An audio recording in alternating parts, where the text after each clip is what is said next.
evening and welcome to ICU TV Main News. Here are the stories making headlines. Vice President honors Chiluba's legacy at memorial service. Ministry of Information and Media inducts Audit Committee to strengthen governance. Zambia earned $87.9 million from tobacco sales. In international news, Iran and US reportedly sign interim agreement as regional tension continue. And in sports news, England-based Mwamba ends under-17 Zambia women call-up for Ethiopia qualifier.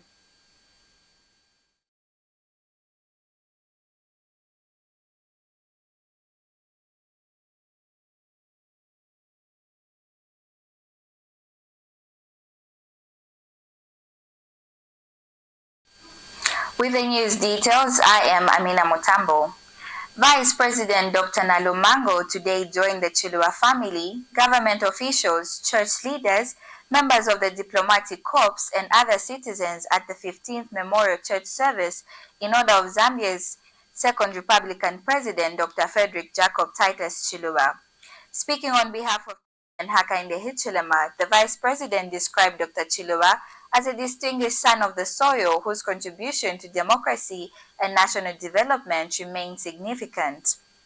Dr. Nalumango said Dr. Chiluba dedicated his life to public service as a trade unionist, politician, and head of the state. She noted that his role in Zambia's transition to multi-party democracy remains one of the most defining chapters in the country's history, adding that his leadership helped shape the democratic space Zambians enjoy today. The Vice President further highlighted Dr. Chiluba's efforts in improving livelihoods through housing, transport, entrepreneurship, and support for small and medium-sized enterprises. She urged citizens to honor his legacy by embracing patriotism, unity, and visionary leadership while extending condolences to the Chiluba family on behalf of the nation. The Ministry of Information and Media has inducted newly appointed Audit Committee members in a move to The Ministry of Information and Media has inducted newly appointed Audit Committee members in a move aimed at strengthening transparency, accountability, and institutional governance in the management of public resources. Information and Media Permanent Secretary Tabo Kawana presided over the induction ceremony held today. Mr. Kawana said Audit Committee members play a key role in safeguarding public funds and reinforcing public trust through independent oversight. He urged them to carry out their duties with integrity, diligence, objectivity, and independence in line with government's commitment to prudent resource management.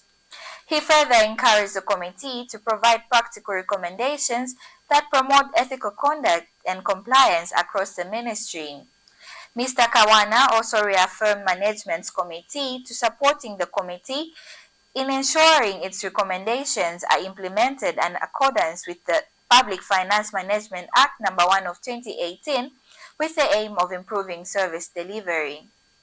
As a ministry at the forefront of government communication, we bear a unique responsibility to uphold the highest standards of integrity, credibility, and professionalism in all our operations.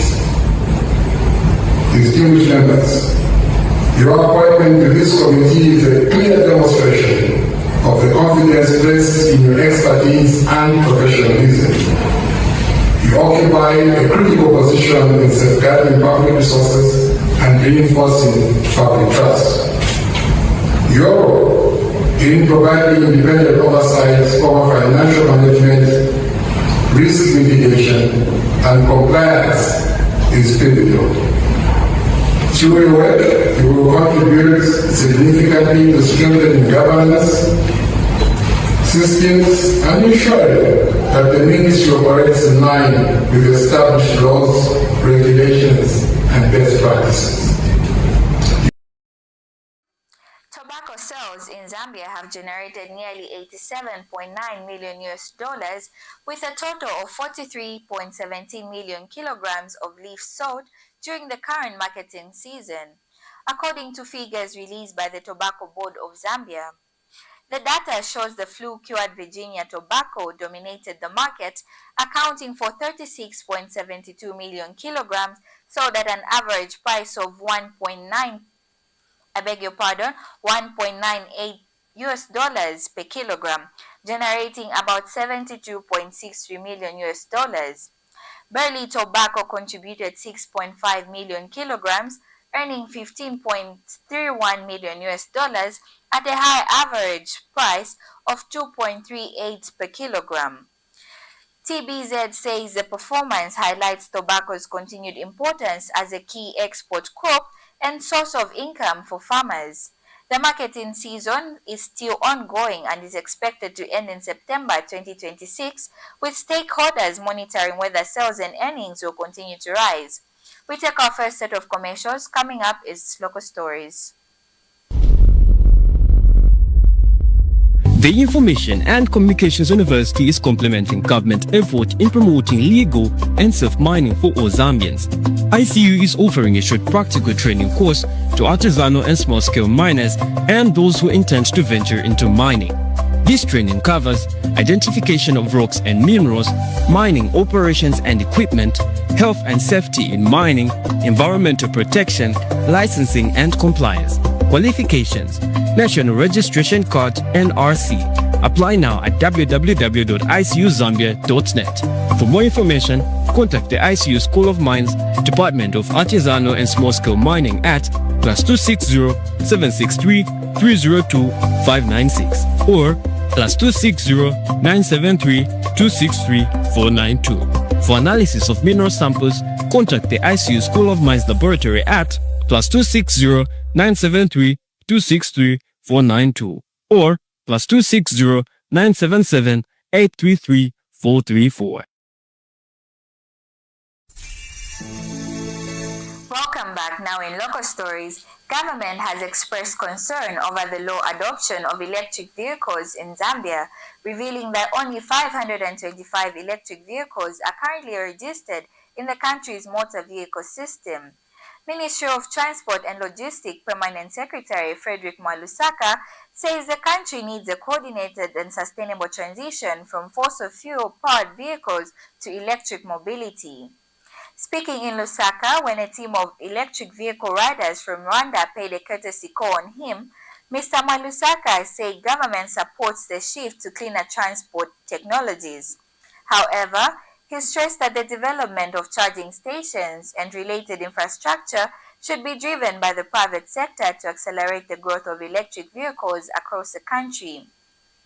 The permanent secretary was speaking during a visit by riders participating in the Road to Africa program, a journey from Kigali in Rwanda through Dodoma, Lusaka, and Harare to the port of Beira in Mozambique. The initiative aims to promote electric mobility ahead of the Africa EV Summit to be held in Addis Ababa, Ethiopia from September 14th to 16th this year. The Lusaka City Council has announced that 210 runners have registered for the upcoming LCC Half Marathon scheduled for 4th July 2026. The event will be held under the theme Uniting for a Cleaner Lusaka as part of efforts to promote environmental cleanliness and responsible waste management in the city. The council says the participation of various companies which have registered employees and come on board as sponsors reflects growing private sector support for solid waste management. In addition, 23 differently abled runners are registered under the banner Hope in Motion, highlighting inclusivity in environmental health and activities. The marathon is expected to raise awareness on illegal dumping and encourage residents to take responsibility for a cleaner city. Registration remains open for individuals, schools, and institutions, with details on routes and logistics to be communicated to participants ahead of the event. The Lusaka City Council is pleased to announce that 210 runners have registered for the forthcoming LCC Half Marathon scheduled for 4th July 2026. The run is being held under the theme Uniting for a Cleaner Lusaka as part of the Council's campaign to promote environmental cleanliness and responsible waste disposal. Various companies have registered their employees to participate, with several others coming on board as sponsors of the event. The strong corporate turnout demonstrates growing private sector commitment to supporting Council's solid waste management initiatives. In line with the Council's commitment to inclusivity, 23 runners from differently abled persons are also registered to take part. Their participation under the banner Hope in Motion highlights that environmental action and health living are for everyone, regardless of their physical ability. The Lusaka City Council is committed to promoting health living through activities such as running. Together, we are uniting for a cleaner Lusaka. We take another break. Coming up is international news. Stay tuned. The Information and Communications University is driving the thrill for the nation in research and development. Enroll now for full-time and distance programs in the School of Engineering, Humanities, Business and Education. To apply, visit our website at www.icuzambia.net or call us on +260 211 221 662 or 0966 342 359. Sponsorship is available. Enroll now.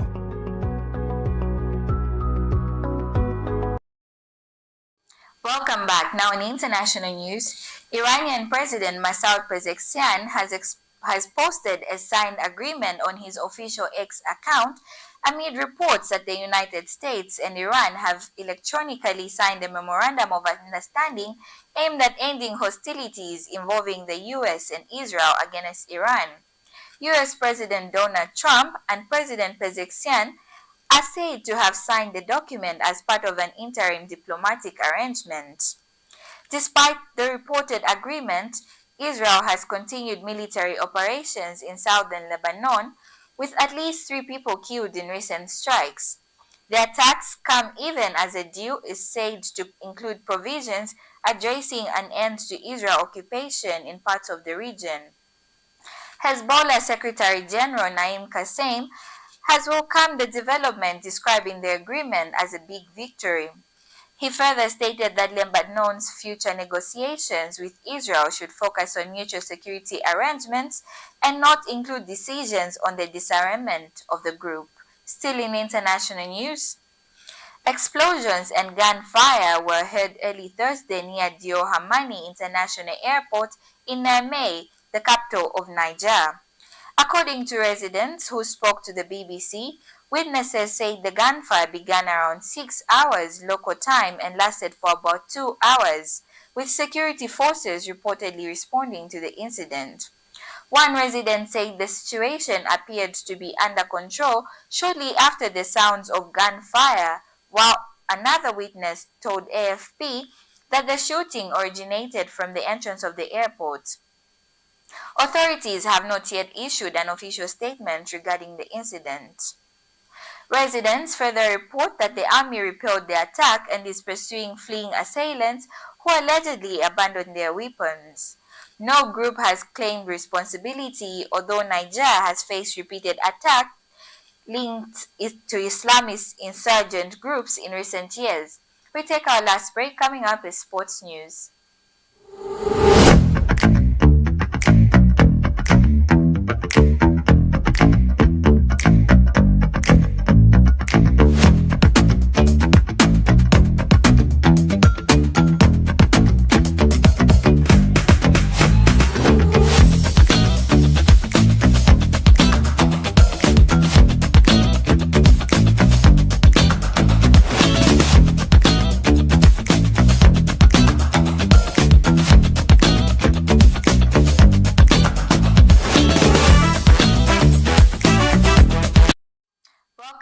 Now in sports news, Zambia Under-17 national women's team coach Carol Kanyembe has named England's best youngster Asha Mwamba in the squad for the FIFA World Cup Qualifier first leg against Ethiopia scheduled for 4th July 2026. The 16-year-old attacking midfielder, who is eligible for Zambia through her parents, has been included after an impressive rise in her football career in the United Kingdom while balancing her education. Mwamba, who was born in Zambia but is currently based in England, recently completed her GCSE examinations as she continues to pursue both academics and sports. She has spent the past 3 years developing at Brighton Academy, where she joined at under 13 level and went on to win several trophies, including the Junior Premier League Under 16 Girls Championship. Her consistent performances and goal scoring ability have also attracted interest from clubs such as Fulham before she joined London City Lioness.